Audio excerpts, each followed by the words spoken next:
Hello चार सभी का स्वागत है आपके अपने यूट्यूब चैनल कंपोजर पर। आई होप कि आप सभी अच्छे होंगे और आपके हिंदी एग्जाम की जो तैयारी है वो काफ़ी अच्छे से हो चुकी होगी। और जो प्रीवियस वीडियो आ चुकी है आप सभी बच्चों ने उन वीडियोस को भी अच्छे से देख लिया होगा और रिवीजन भी कर लिया होगा।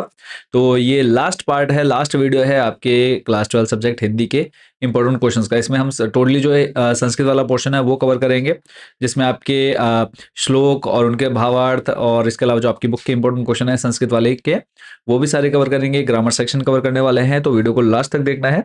और जिन बच्चों ने अब तक चैनल को सब्सक्राइब नहीं किया, सब्सक्राइब वाला बटन जरूर प्रेस कर दीजिएगा। और आप लोग के लिए एक अपडेट कि जो भी बच्चे मोस्ट इंपोर्टेंट क्वेश्चंस की पीडीएफ परचेज करना चाहते हैं या बोर्ड एग्जाम में बहुत अच्छा स्कोर करना चाहते हैं, तो हर साल जो है हम आप लोग के लिए पीडीएफ मोस्ट इंपोर्टेंट क्वेश्चंस की पीडीएफ तैयार करते हैं, जो कि आपके बोर्ड एग्जाम में 101% आते ही आते हैं। तो जो भी बच्चे इन इंपॉर्टेंट क्वेश्चंस की पीडीएफ को परचेज करना चाहते हैं बहुत ही कम कॉस्ट में, चाहे आप हिंदी मीडियम से है, इंग्लिश मीडियम से, आर्ट साइड से, साइंस साइड से, सारे सब्जेक्ट की इंपॉर्टेंट क्वेश्चंस की पीडीएफ बच्चों अवेलेबल है। तो आप जिस भी सब्जेक्ट की पीडीएफ लेना चाहते हैं डायरेक्टली आपने हमारे इस व्हाट्सएप नंबर पर कॉन्टैक्ट कर लेना है और मैसेज करके आपको जिस भी सब्जेक्ट के इंपॉर्टेंट क्वेश्चन चाहिए वो हमको बता देने हैं। तो देर ना करते हुए चलते हैं सीधा इंपॉर्टेंट क्वेश्चन पर। तो संस्कृत के इंपॉर्टेंट क्वेश्चन देखने वाले हैं। इसमें पहला जो आप देख रहे हैं एक श्लोक दिया हुआ है, प्रारब्धते ना खलु विघ्न बहन नीचे। तो हम पूरा डिटेल में नहीं जाएंगे, मेनली क्या है हमको क्वेश्चन और उनके आंसर देखने हैं। तो पहला क्वेश्चन देखो आपका कितनी बार पूछा जा चुका है, 13, 19, 10, 15, 17, 10, 13, 16, यानी हर साल जो है क्वेश्चन घुमा फिरा करके पूछा गया है और हर साल ही आता ही आता है। तो क्वेश्चन जैसे भी आएगा तो आपने क्वेश्चन के जो टाइप हो यहाँ पे पढ़ने हैं। सीधे अगर हम बात करें इसके आंसर की, तो इसमें देखो अ, नीचे है किम ना प्रारभ्यते, और इसके अगर आंसर की बात करें तो नीचे है विघ्न बहन कार्य ना प्रारभते। इसका जो आंसर हो जाएगा वो हो जाएगा विघ्न बहन। पहले के जैसे ये तीन दे रखे हैं, या फिर लास्ट वाला है इसमें हो जाएगा विघ्न बहन। और यहाँ पे जैसे पूछा है क्या यानी कौन, तो नीच लोग जो है अ, विघ्न बहन कार्य ना प्रारभते, तो यहाँ पे इसका आंसर हो जाएगा। नेक्स्ट देखते हैं, रे रे चातक सावधान मनसाहा मित्र। तो इसके अगर हम बात करें इंपॉर्टेंट क्वेश्चन की, तो कवि चातकम किम कर्तु कथयति। तो इसके आंसर की बात करें तो कवि चातकम कस्य पुरतः दीनम वचः चा कथयति कथयति। तो ये आपने देखना है। नेक्स्ट देख लेते हैं, अंबोधा कति संति। खा नंबर है अंबोधा कति संति, यानी अंबोधा यानी बादल। अंबोधा मतलब हो गया बादल, कति मतलब कितने, संति मतलब थे। तो अंबोधा बहवा संति, अंबोधा जो बादल है वो बहुत है। नेक्स्ट देख लेते हैं अगला जो इंपॉर्टेंट रहेगा, गगने की दृशा अंबोधा भवंती, या फिर सर्वे अंबोधा की दृशा ना संति। तो इसका देख लेते हैं, गगने अंबोधा वसंती। जैसे इसमें क्वेश्चन आपसे पूछा था कौन सा, गा नंबर, तो गा नंबर का आंसर देख लेते हैं, गगने केचित अंबोधा वृष्टि भी वसुधाम आद्रियंती केचित वृथा गर्जंती। उसके बाद नेक्स्ट है गगने के वसंती। गगने के संती यानी गगन में कौन निवास करता है, तो गगने अंबोधा वसंती या फिर संती। नेक्स्ट जो आपने देखना है 6 नंबर, यदा कदा के वृथा गर्जंती। तो यहाँ पर आ जाएगा यदा कदा अंबोधा वृथा गर्जंती। चलेंगे नेक्स्ट इंपॉर्टेंट क्वेश्चन पर, जो मैं आपको बता रहा हूँ सिर्फ आपने वही पढ़ने हैं, एक्स्ट्रा आपको कोई भी नहीं देखना है। तो यहाँ पर देखो फिर से रिपीट हुआ है, यदा कदा गगने के वृथा गर्जंती। तो यदा कदा गगने बहवो अंबोधा वृथा गर्जंती। नीचे है कार्य के ना प्रारभते, या फिर कहे विघ्न बहन कार्य ना प्रारभते। तो इसका मैं आपको ऑलरेडी बता चुका हूं कि अगर ये पहला जैसे नीचे है कार्य के ना प्रारभते, तो नीचे है विघ्न बहन कार्य ना प्रारभते। चलेंगे नेक्स्ट, बहवो अंबोधा कुत्र वसंती। बहवो अंबोधा गगने वसंती। अगला प्रश्न है, युधि विक्रमः केशाम ही प्रकृति सिद्धम वैशिष्ट्यम अस्ति। तो इसका आंसर अगर हम देखें, युधि विक्रमः महात्मनाम ही प्रकृति सिद्धम वैशिष्ट्यम अस्ति गगने के वसंती। तो गगने अंबोधा वसंती। अगला है, कक्षा प्रमुखः का अस्ति। कक्षा प्रमुखः आदिति अस्ति। दीप प्रज्वलयन से व्यवस्था के करिष्यन्ति। तो इसमें आपको याद रखना है कादम्बरी मैत्री नलिनी चा करिष्यन्ति।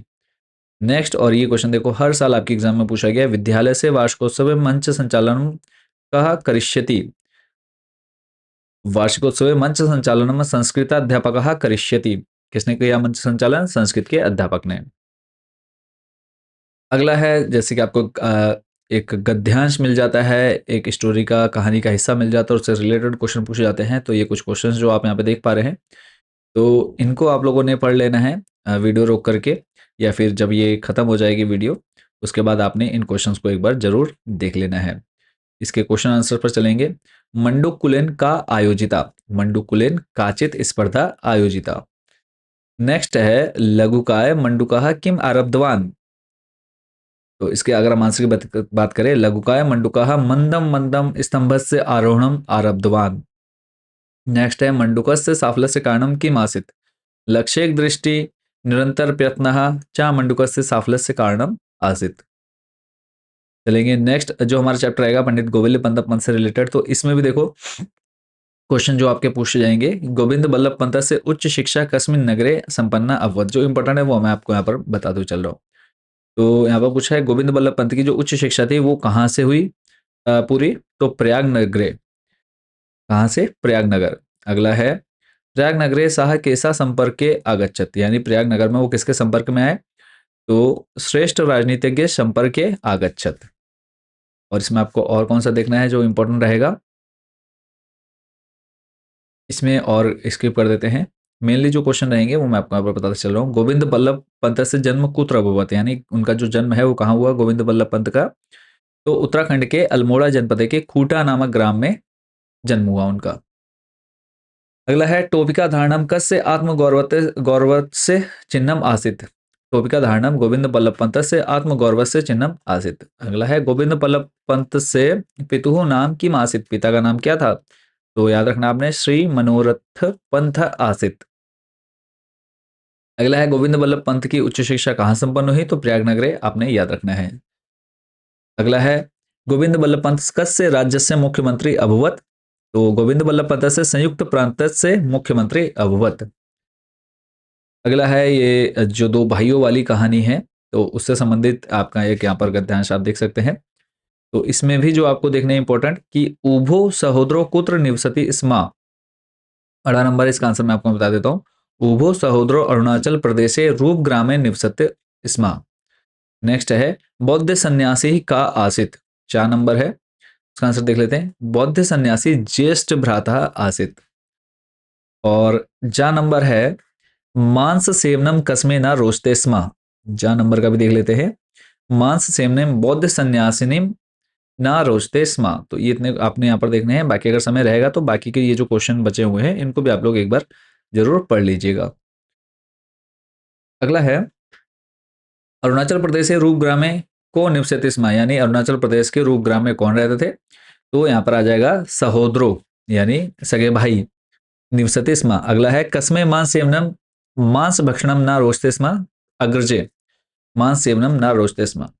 नेक्स्ट है भोजन समय पाप पुण्य है चिंता ना करनिया एतत् कथन कस्य अस्ति, यानी भोजन करते समय में पाप पुण्य की चिंता नहीं करनी चाहिए, ये कथन किसका है, तो जो छोटा भाई है उसका, यानी ना करनिया एतत् कथन अनुजस्य अस्ति। अगला है मांस भक्षणात् अग्रजः उदरे किम अनुभूतवान, या फिर कस्मात् कारणात् अग्रजा उदरे महांतम तापम अनुभूतवान।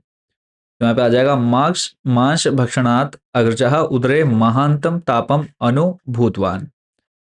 नेक्स्ट जो आपने देखना है कस्य आश्रय है सर्वदा कष्टकारः, तो अन्याश्रय, आपको यहाँ याद रखना है अन्याश्रय। चलेंगे नेक्स्ट क्वेश्चन पर। मृगः अस्माकं कुलवृत्तिः का कस्मै कथयति, तो मृगः अस्माकं कुलवृत्तिः अनुजा अग्रजाय कथयति। अगला है नेक्स्ट जो चैप्टर है उसके इंपॉर्टेंट क्वेश्चन कुछ यहाँ पे हम देख रहे हैं। कांचुकी है सुयोधन से सभाम कहा प्रवेशयति, कांचुकी है सुयोधन से सभा वासुदेवम प्रवेशयति। गांधारी कस्य माता आसित, गांधारी दुर्योधन से माता आसित। नेक्स्ट है धर्मात्मजः इति ही पदम कस्मे प्रयुक्तम, धर्मात्मजः इति पदम युधिष्ठिराय प्रयुक्तम।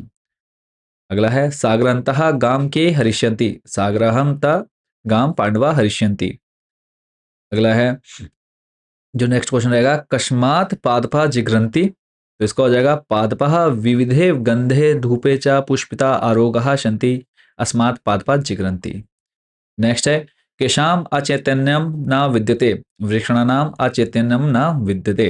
अगला है वृक्षम का वेष्टते, या फिर का वृक्षम वेष्टते, तो आंसर हो जाएगा वृक्षम वल्ली वेष्टते। चलेंगे नेक्स्ट, अगला प्रश्न है वृक्षेषु केशाम दर्शनम भवति, वृक्षेषु पंच धातुनाम दर्शनम भवति। तो यहाँ से जो आपके बुक के इंपॉर्टेंट क्वेश्चन है वो कंप्लीट होते हैं। ग्रामर सेक्शन स्टार्ट होता है यहाँ से। अब ग्रामर में भी देखो आपका क्या क्या पूछा जाता है। एक तो सबसे पहले आ जाएगा वाक्य रचना। आपको कुछ शब्द दे दिए जाएंगे, उन शब्दों का यूज करके आपको क्या करना है, वाक्य निर्माण करने हैं संस्कृत में ही। तो सारे इंपॉर्टेंट क्वेश्चन रहेंगे, तो इनको भी मैं यहाँ पर जल्दी जल्दी बताते जा रहा हूँ। तो एक बार क्या कर लेंगे, वीडियो रोक करके इन सभी को आप लोगों ने पढ़ लेना है, क्योंकि सारे पढ़ेंगे तो उतना बहुत वीडियो भी लंबी हो जाएगी। तो हिमालयात भूकंप विजयते, तो ये जो प्रीवियस ईयर में आ चुके हैं ना, इनको आप लोगों ने एक एक बार पढ़ लेना है जरूर। पुस्तकम प्रतिदिनम उत्तम जनः स्तब्धः अम्बोधः या फिर मेघः, इसके अलावा वसुधाम यश तिष्ठन्ति कदाचित, तो इन सभी को एक एक बार क्या कर लेना है बच्चों, पढ़ लेना आप लोगों ने। स्वहा यूयम अत्र कुत्र, यानी जो प्रीवियस ईयर में आ चुके हैं ना, उनको एक बार बस यहाँ पर देख लेना है। तत्र, फिर उसके बाद किम इदानीम शिक्षकः, कुतः शीघ्रम प्रति न, या फिर उसके बाद यदः सर्वदः, और उसके बाद आ जाता है आपका अस्माकम। देखो अस्माकम तो हर साल लगभग रिपीट हुआ है। भारतः अस्माकम मातृभूमि अस्ति। उसके बाद विद्यालय और छात्राः, छात्रा भी आपका काफी बार रिपीट हो चुका है, छात्राः अध्ययनम कुर्वन्ति। इसके अलावा सर्वे है, सर्वे है जना वृक्षणोपनम कुर्वन्ति। और अग्रजः भी देखो आपका कई बार आ चुका है, मम अग्रजः चिकित्सकः अस्ति। इसके अलावा धन्यम एवं पादपः, पादपः प्राणवायुम निर्गच्छन्ति। राष्ट्रम पशवः, भारतम, भांति में भारतम, ये याद कर लेना है। जीवनम सीतायाः पट्सी, फिर केशाम, केशाम जनः जीवनोद्देश्य लोकहितम भवति। शनै शनै बहि बालिका, फिर पाठम या पठन्ति, छात्रा पाठम पठन्ति। ऐसे ही लिखतु प्रारभ्यते गर्जन्ति, इनमें से कई क्या है, कई शब्द जो है आपको पूरे संस्कृत के पेपर में भी मिल जाएंगे, मतलब इसी में पेपर में भी ऊपर आप ढूंढेंगे। तो उसके बाद नेक्स्ट आ जाता है आपका समास विग्रह। तो समास विग्रह में देखो पंचवटी हो गया, पंचनाम वटानाम समाहारा। सप्ताध्यायी, सप्तानाम अध्यायने समाहारा। अष्टाध्यायी, अष्टानाम अध्ययन समाहारा। त्रिभुवनम त्रयाणाम भुवनाम समाहारा। तो यहाँ पर समास भी आपसे पूछा जाता है। पंचवटी में समास बताइए सप्ताध्यायी में, तो इस तरह से आपको लिखना है। ऐसे ही है यथाशक्ति, तो इसका हो जाएगा शक्ति अंतिक्रम अवयवी भाव समास। तो इसमें भी जो है आप लोग को ये देख लेना है। फिर है पंचपात्रम, तो इसमें द्विगु समास है, संख्या वाला समास देखो 6 प्रकार के हो जाते हैं। द्वंद्व समास, द्विगु समास, बहुव्रीहि समास, अव्ययीभाव समास, तत्पुरुष समास। ठीक है, तो इन समास के बारे में ऑलरेडी मैं बढ़ा चुका हूँ। तो यहाँ पर सिर्फ आपको जितने मैं आपको बता रहा हूँ ना शब्द, उन्हीं शब्दों को आप पढ़ लीजिए, एक्स्ट्रा पढ़ने की जरूरत नहीं पड़ने वाली। पंच जिसमें संख्या पहले आ जाती है वो द्विगु समास हो जाता है। द्वंद्व जहाँ पे रिपीट हो रहा है, जैसे माता पिता भाई बहन, इसमें द्वंद्व समास हो जाता है। और इसके अलावा कहीं पर जैसे भगवान का नाम आ रहा है, जैसे अगर हम बात करें गजानन, ठीक है, गजानन, गजानन हम किसके लिए यूज कर रहे हैं, गणेश के लिए यूज कर रहे हैं। फिर है एक दंतुर, अब इनके सामने संख्या तो आ रही है बट क्या है, भगवान का नाम आ रहा है, तो ये जितने भी भगवान वाले नाम है ना, वो सारे कहाँ चले जाते हैं, बहुव्रीहि समास में। बहुव्रीहि समास का मतलब क्या होता है कि जो वाक्य लिखा है उसका अगर हम अर्थ निकाले तो वो अर्थ उस एक्चुअल अर्थ की तरफ ना जाकर के किसी तीसरे अर्थ की तरफ जा रहा है। जैसे नीलकंठ, नीलकंठ का मतलब क्या हो, जिसका गला नीला है। तो गला देखो, अगर हम बात करें हमारे दिमाग में नीलकंठ किस, कौन आ रहा है हमारे दिमाग में, सीधा दिमाग में आ रहा है कौन, महादेव शिव, है ना। तो इसे हम कौन सा समास कहते हैं, बहुव्रीहि समास कहते हैं। ऐसे ही चंद्रशेखर, देखो बहुव्रीहि समास आ गया ना, चंद्रशेखर किसका है, यहाँ पर शिव। तो चंद्रशेखर, चंद्र शिखरे यस्य सा। नेक्स्ट चलेंगे अगले पर, वन्य पशु, वन्य वस्ती यह पशु, बहुव्रीहि समास। दीर्घ काय, दीर्घ काय यस्य सा, बहुव्रीहि समास। पिता पुत्र, देखो यहाँ पे आ गया पिता पुत्र, तो पिता पुत्र में द्वंद्व समास हो गया, पिता चा पिता चा पुत्रश्च। आगे आगे देखेंगे माता पिता या फिर पितरों, तो इसमें आ जाएगा माता पिता में माता चा पिता चा, द्वंद्व समास। फिर है विघ्न भयम, विघ्न भयम पंचमी तत्पुरुष, यहाँ पे देखो तत्पुरुष समास आ जाएगा, जिसमें आपके कारक चिन्ह आ जाते हैं, कर्ता कर्म करण अधिकरण संप्रदान अपादान संबंध ने, कर्ता ने कर्म को अधिकरण से। तो ये वाला अगर आपको याद है तो आप इसलिए जो है तत्पुरुष समास भी बता सकते हैं। राजपुत्र, राजः पुत्रः, षष्ठी, यहाँ पर भी तत्पुरुष समास है। ये भी देखो आपका कई बार प्रीवियस ईयर में पूछा जा चुका है। नेक्स्ट है, यहाँ पे आपको क्या बताना है, कारक विभक्ति बतानी है। अगर इसको आप अलग से समझने जाएंगे तो बहुत लंबा टॉपिक है और काफ़ी टाइम भी लगेगा। तो मेनली क्या है, भी आपके पास इतना समय भी नहीं बचा है, तो सिंपली क्या करेंगे, जो जो यहाँ पर दो दो तीन तीन बार आ चुके हैं उनको आप लोगों ने पढ़ लेना है। तो उन्हीं से आपको क्या एक हिंट मिल जाएगा कि कैसे इनको करना है। तो देखो रामायण है, रामायण में क्या आ जाएगा, करण है और तृतीय विभक्ति हो जाएगी, कारक चिन्ह हो जाएगा यहाँ पे करक करण और विभक्ति है तृतीय। गुरुवे में हो जाएगा संप्रदान चतुर्थी, विद्यालयन करण और तृतीय। ऐसे ही एक बार क्या करना है, बाद में वीडियो रोक करके इनको भी एक बार सभी को पढ़ लेना है, ठीक है। और अभी तक जिन बच्चों ने चैनल को सब्सक्राइब नहीं किया, सब्सक्राइब जरूर कर लीजिएगा, क्योंकि सारे सब्जेक्ट, चाहे आप आर्ट साइड से हैं, साइंस साइड से हैं, सारे सब्जेक्ट के इंपॉर्टेंट क्वेश्चंस की तैयारी जो है बच्चों हम आप लोग को कराने वाले हैं। तो ऐसे ही बालिका का देखो, चतुर्थी और पंचमी विभक्ति में बालिका है, बालकात बन जाएगा, द्विवचन बहुवचन बता रखा है आपको। ऐसे ही रमा, गगन, लता, कवि, मधु। चलेंगे नेक्स्ट पर, अगला है विभक्ति। यहाँ पे विभक्ति का निर्देशन, यहाँ पे मया हो गया, मया में हो गया तृतीय विभक्ति, सरिते में हो गया चतुर्थी, जगते में हो गया चतुर्थी विभक्ति। फिर है रूपग्राम अथवा महाराष्ट्र में आपको सप्तमी विभक्ति का एक वचन रूप लिखना है। तो रूपग्राम का सप्तमी विभक्ति में एक वचन हो जाएगा रूपग्राम में, महाराष्ट्र का हो जाएगा महाराष्ट्र। ऐसे ही मुनि और नर का तृतीय विभक्ति में एक वचन लिखना है। नर की अगर हम बात करें तो नर का तृतीय विभक्ति में एक वचन हो जाएगा नरेण और मुनि का हो जाएगा मुनिनः। बालिका और अस्मद दोनों में से किसी एक का लिखना है, कौन सा, चतुर्थी विभक्ति में एक वचन, तो बालिकाएं हो जाएगा और अस्मद का हो जाएगा महम या फिर मैं। फिर है बालिका और फल का द्वितीय विभक्ति में बहुवचन, तो बालिका का हो जाएगा बालिका, फल का फलानी। चलेंगे अगले पर, अगला है लट लकार। भू का लट लकार रूप लिखना है प्रथम पुरुष, मध्यम पुरुष, उत्तर पुरुष में, और यहाँ पे ऊपर एक वचन, द्विवचन और बहुवचन। तो ये आप देख सकते हैं, भवती, भवसी, भवामी, भवतः, भवतः, भवावा, भवंती, भवत, भवाम। लट लकार में हो जाएगा भविष्यति, भविष्यसि, भविष्यामि, भविष्यतः, भविष्यतः, भविष्या, भविष्यन्ति, भविष्यत, भविष्याम। ऐसे ही लेट लकार का हो जाएगा। फिर लोट लकार में आपको देख लेना है ये। फिर आ जाते हैं संधि आपकी करने के लिए। तो संधि में भी आपने क्या करना है, जो जो 2 या 3 बार या प्रीवियस ईयर में आई है उनको जैसे कहा प्लस अभी का हो जाएगा को अभी, रामा प्लस सेते रामश्यते, फिर निहि प्लस आशा निराशा, मनः प्लस भावा मनोभावा, पुनः प्लस अपि पुनरपि, धु प्लस आशा दुराशा, निहि प्लस चलम निश्चलम, तपा प्लस चर्या तपश्चर्या। तो ये हो गया कुछ। इसके अलावा इनको भी आप लोग एक बार क्या कर लेंगे, सिर्फ पढ़ लेना है। सिलेक्टेड है, इनको अगर एक बार पढ़ के जाते हैं तो ये संस्कृत वाले पोर्शन में भी आपके अच्छे खासे नंबर बच्चों बन जाएंगे। जैसे यहाँ पे मूर्खो अपी है, मूर्ख प्लस अपी संधि करने के लिए आएगी या फिर संधि विच्छेद करने के लिए। अधोगति है, अधा प्लस गति, निष्फलम है, निष् प्लस प्लस फलम। और इसके अलावा नमस्ते, नमः प्लस ते, ये कुछ इंपॉर्टेंट है जो आपको देख लेना है। कश्चित, कहा प्लस चित। इसके अलावा मंडुका अस्त्र, मंडुका प्लस तत्र, दुर्गुण, दुह प्लस गुण। इसके अलावा कविरा आगतः, कवि प्लस आगतः, रामश्च, रामा प्लस चा, ये हो गया। और फिर लास्ट में आ जाता है आपका श्लोक, कि जो इस पूरे पेपर में जो श्लोक नहीं आया उसके अलावा कोई, मतलब जो श्लोक आया है उसको छोड़ करके कोई भी श्लोक और उसका जो है हिंदी में आपको अनुवाद करना है। तो ये जो है हर साल क्वेश्चन आता है। इसमें से आप एक या दो जो है, मतलब दो कम से कम याद कर लीजिएगा। जैसे है जीवे है कटुक स्नेह मधुरम किम ना भाष्य मधुरवद कल्याणी लोक अयम मधुप्रिय, यानी है कटुता को स्नेह करने वाली जीव, तू मधुर क्यों नहीं बोलती, है कल्याण करने वाली मधुर या फिर वचन बोल, क्योंकि यह संसार मधुरता को प्रेम करने वाला है।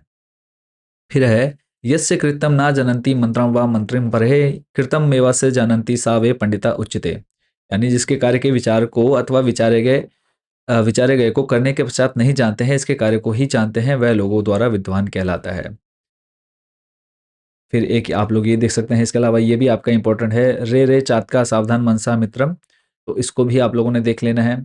एक ये लास्ट वाला जो है, उष्मतो मलयाते वर्ण स्तवक फलम पुष्पमेव च मलयाते शीर्षते चापी स्पर्श स्त्रेणात्र विद्यते, यानी गर्मी के कारण पत्ते मुरझा जाते हैं और साथ ही छाल, फल और फूल भी कुम्हलाकर बिखर जाते हैं, इसलिए वृक्षों में स्पर्श तत्व होता है। तो ये सारे जो हैं संस्कृत के इंपॉर्टेंट क्वेश्चन बच्चों कवर हो चुके हैं और ऑलमोस्ट जो है हमारा हिंदी का कंप्लीट हो चुका है। जितने भी इंपॉर्टेंट क्वेश्चन हिंदी के बनते हैं वो सारे हम जो हैं कवर कर चुके हैं। आप लोगों ने जनसंचार माध्यम देख लिया, निबंध देख लिया, उसके बाद आलेख रिपोर्ट देख लिया, काव्यखंड के इंपॉर्टेंट क्वेश्चन देख लिए, गद्यखंड के इंपॉर्टेंट क्वेश्चन देख लिए, सेकंड बुक के आपने इंपॉर्टेंट क्वेश्चन देख लिए, उसके बाद संस्कृत वाला पोर्शन अभी जस्ट हम कवर कर चुके हैं। तो सारा जो टोटली है हिंदी का वो कवर हो चुका है। अब मेनली है कि आप लोग इसका रिविजन करें, अगर समय है आप लोगों के पास, रिवीजन करें और इन्हीं क्वेश्चंस को आप लोग अच्छे से प्रैक्टिस करके जाएँ। बाकी अगर आपके मन में कोई भी डाउट, कोई क्वेश्चन रह जाता है, कमेंट सेक्शन में आप लोगों ने ज़रूर पूछना है। और जो भी बच्चे बोर्ड एग्जाम की तैयारी बहुत अच्छे से करना चाहते हैं, अदर सब्जेक्ट्स के इंपॉर्टेंट क्वेश्चन लेना चाहते हैं, तो हमारा व्हाट्सएप नंबर ज़रूर नोट कर लीजिएगा और जो भी सब्जेक्ट आपको लेना है इस पर ज़रूर कॉन्टैक्ट कर लीजिएगा। सारे सब्जेक्ट्स अवेलेबल हैं। तो अच्छे से आप लोगों ने हिंदी का एग्ज़ाम देना है। कोई भी डाउट, कोई भी कुछ जो भी चीज़ आपको समझ में नहीं आई है, तो आप लोगों ने कमेंट सेक्शन में बच्चों ज़रूर पूछ लेना है। तो ऑलमोस्ट जो है हमारा हिंदी कंप्लीट हो चुका है। बस अब जो है हिंदी का पेपर बहुत अच्छे से दे कर के आना है, कोई भी क्वेश्चन एग्ज़ाम में छोड़ना नहीं है। और जैसे कोई क्वेश्चन ऐसा है जो आपने पढ़ा नहीं या आपको बिल्कुल नहीं आता है, तो आप लोग क्या कर सकते हैं वहाँ पर, उससे रिलेटेड कुछ भी लिख करके आ सकते हैं। बस एक चीज़ का ध्यान रखना है कि किसी भी क्वेश्चन के आंसर को छोड़ना नहीं है और टाइम का ध्यान रखना है। यानी टाइम को साथ में लेकर, जैसे 3 घंटे का पेपर है, 3 घंटे के अंदर मुझे क्या करना है, निबंध अगर आप अच्छे से कर सकते हैं निबंध के लिए ना, तो लास्ट में टाइम छोड़ दो। बट पहले क्या है, आप लोग संस्कृत वाला पोर्शन कर सकते हैं, जनसंचार माध्यम कर सकते हैं, काव्य खंड, गद्य खंड अगर आपको आ रहा है तो आप ज़रूरी नहीं कि आप एक लाइन से चलें, बट कोशिश करनी है कि जैसे क्वेश्चन नंबर फर्स्ट है, सेकंड है, थर्ड है, तो इस तरह से आप लोग सीक्वेंस से करते हुए जाएँ। और राइटिंग का थोड़ा-सा ध्यान रखना है, हिंदी में थोड़ा-सा राइटिंग मायने रखती है। कई बच्चे कहते हैं कि सर हिंदी में क्या नंबर कटते हैं? तो हिंदी में देखो राइटिंग के नंबर नहीं कटते हैं, बट फिर भी क्या है, राइटिंग थोड़ी-सी इस तरह से बनानी है ताकि जो टीचर आपकी कॉपी चेक करे उसको भी कॉपी चेक करने में अच्छा लगे। दोनों साइड कॉपी के दोनों साइड लाइनिंग कर लेना, दोनों साइड नहीं तो कम से कम एक साइड लाइनिंग कर लेना। ब्लैक स्केच का यूज़ करना, क्वेश्चन जैसे आप प्रश्न नंबर 1 कर रहे हो तो प्रश्न संख्या 1 उत्तर, इस तरह से इसको जो है ब्लैक स्केच का यूज़ करके आप लोगों ने करना है। बाकी सभी का एग्ज़ाम अच्छे से जाएगा और एग्ज़ाम देने के बाद आप लोग का पेपर कैसा गया वो आप लोगों ने ज़रूर कमेंट सेक्शन में बताना है। और इसके अलावा सॉल्यूशन भी हम लाएँगे, सॉल्यूशन में भी आपको बताएँगे, पूरा ए टू जेड पेपर एनालिसिस करते हैं। तो हर एक क्वेश्चन पेपर का जो सॉल्यूशन है वो भी वीडियोज़ आएगी। फिर उसके बाद नेक्स्ट जो हमारा सब्जेक्ट रहेगा उसकी भी तैयारी हम आप लोग को कराना स्टार्ट करा देंगे। तो इसके बाद जो आपका अगला जो पेपर रहेगा वो शायद क्लास 12th वालों का अभी डेट शीट थी मेरे पास यहाँ पर, तो उसमें से मैं क्या है आप लोग को एक बार देख करके बता दूंगा। ठीक है, तो फिलहाल आप सभी को ऑल द बेस्ट, अच्छे से तैयारी करते रहिए। मिलेंगे बहुत जल्द नेक्स्ट वीडियो में अदर सब्जेक्ट के इंपॉर्टेंट क्वेश्चन के साथ। Thank you so much for watching this video and best wishes आपके फर्स्ट हिंदी के पेपर के लिए।